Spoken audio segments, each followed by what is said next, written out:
Review à chaud de l'anthologie 22-26 de Tatsuki Fujimoto. Celui-ci est composé de 4 histoires. La rhapsodie des sirènes, le syndrome de métamorphose en fille au réveil, la prophétie de Nayuta et la grande sœur de la petite sœur. Je viens de finir à l'instant et je vais vous donner mon avis sur ces 4 histoires. Pour ceux qui ne veulent pas être spoilés, je vous invite à quitter la vidéo dès maintenant si vous préférez le découvrir par vous-même. Et allez, c'est parti. Le maître mot de ces histoires, c'est l'amour. Pour les 2 premières, c'est un amour compliqué, et pour les 2 dernières, c'est un amour familial. La première, la rhapsodie des sirènes, nous parle de l'amour impossible entre un humain et une sirène.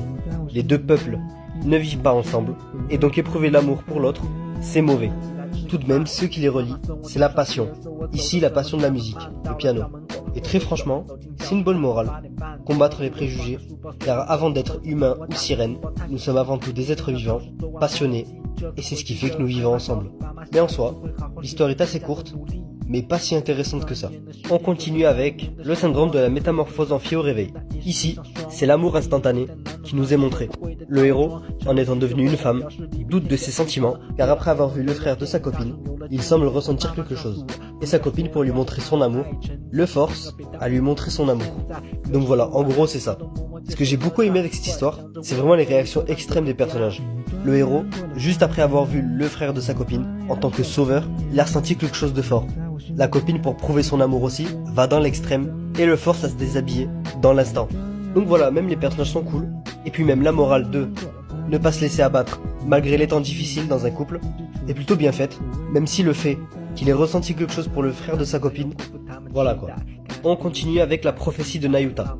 Ici c'est un amour fraternel qui nous est montré, le grand frère qui doit s'occuper d'une petite sœur tumultueuse.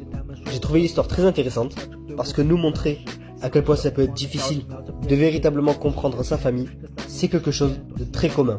Ici, Nayuta est censée être la fille de la prophétie, un démon qui éradiquera l'humanité. Mais son grand frère, parce qu'il est son grand frère, se doit de protéger sa petite sœur. Mais il a l'air de faire ça par obligation. Il ne la comprend pas. Et celle-ci ne semble pas vouloir s'exprimer. Ou en tout cas, quand elle s'exprime, c'est dans un dialecte spécial. Alors qu'au final, après quelques petites péripéties, on voit que celle-ci veut le bonheur de son frère, mais qu'il n'a pas pu la comprendre. Et très franchement, j'ai beaucoup aimé leur relation. Et j'aimerais beaucoup qu'il y ait une suite. On conclut par la grande sœur de la petite sœur. C'est encore une fois un amour fraternel entre 2 sœurs. Élève en école d'art, elle voit à l'entrée de son école un tableau d'elle-même nue. Et ce serait sa petite sœur qui l'a réalisé. Prise d'une immense colère, elle force sa sœur à se déshabiller pour aussi la dessiner nue. Durant ce moment de gêne, elles apprendront à mieux se connaître, mais surtout, la petite sœur avouera à sa grande sœur qu'elle est son modèle, que les mots ne sont parfois pas suffisants pour exprimer l'amour que l'on a envers quelqu'un. Ça a été peut-être un peu maladroit, mais en dessinant un nu de sa sœur, elle témoigne de l'amour qu'elle porte pour elle. Et comme pour l'histoire précédente, c'est une très bonne relation familiale. Pour conclure, c'est vraiment cool.